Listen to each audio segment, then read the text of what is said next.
I've decided to make a YouTube video because my dog has been getting some sores on his elbows, on his front legs. And to buy, it's from him laying down on the hard tile. And I was looking at trying to buy him some kind of a, sock or something that he could wear. And what I found was that these things are pretty expensive. They're not really that available. So I decided I was going to make something for him myself. So I thought I'd share with the world this idea, and we'll see how it goes. So before I get started, I wanted to first of all show you that what I initially I'm buying here is just a dog collar. It's a 24 to 26 inch dog collar. Which you can get, for $6 or $7. And then the other thing that I'm going to use is an Ace bandage. This is a small elbow bandage by Ace. And I bought 2 of those. They look like this. And this is going to end up being the sock that goes up over his leg and gives him some comfort to cover his elbow, and also the sore that he'll have will be covered so that he won't lick it and make it worse. We had one of them get so sore and that he had to start taking some antibiotics.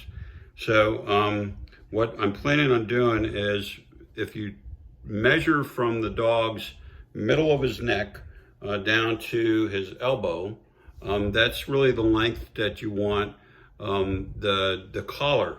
And what I've done is I've cut the collar, and it's going to basically go from the middle of his withers down to his elbow. And I'm going to sew that onto the sock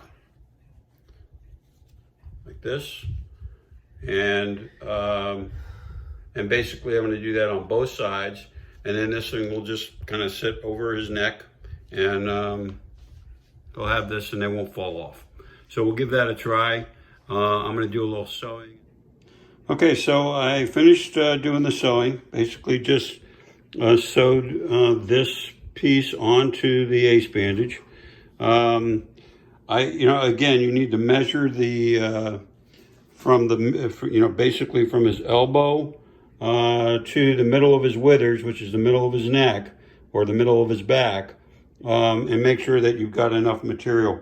My dog needed about 12 inches on each side. That's why I knew the 24 to 26 inch collar would work. If your dog's shorter, you can shorten these up, and you can also keep the buckle on the one collar. That enables you to shorten that collar as well. It's best if the collar lands on the middle of his back, but I guess if it's over to the side or a little bit, that wouldn't be a big deal. I am probably going to remove this ring off the collar after we make sure everything looks good. All right, so the next step will be to try it on Max. So they look pretty good. Basically, we've got the knee completely covered. I mean the elbow, which is where he gets sore here from sitting on the hard, or laying down on the hard floors rather. And this is a little bit long.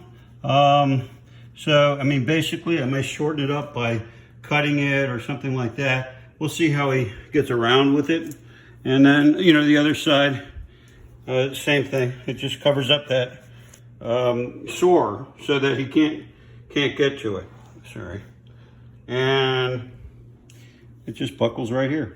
So you could, again, if you're a little shorter dog, you can shorten this end up so that it's best to measure it and cut it right in the middle where you need, how long you need it to be, from the middle of his wither right here to his elbow or so, where you're going to connect it. Okay, Maxie? All right, so that's how it goes. Good luck. Oh, by the way, this only cost about $20 for the Ace bandages, for 2 of them, 10 each, and then about $6 for the collar.